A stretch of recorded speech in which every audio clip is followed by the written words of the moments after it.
And to get your mower into the side chute, take your bag off.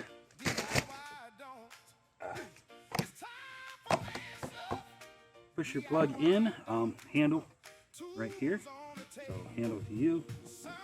Slide that in. Hold. Slide it all the way in there. Drop that down.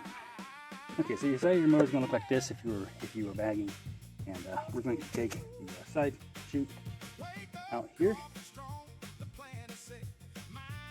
and we got the little nub there, little nub there.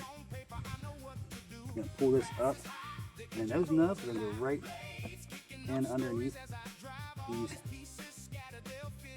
little indentations here. Just gonna slide those right into there. Now they kind of just rest there. They don't actually snap in or anything. So when you hold it, release that chute, and that'll hold your side discharge chute fairly well. I mean, if I ran into something really hard, it's gonna fall off, but that's okay because it's easy to put back on. Oh man, a lot of mosquitoes, man.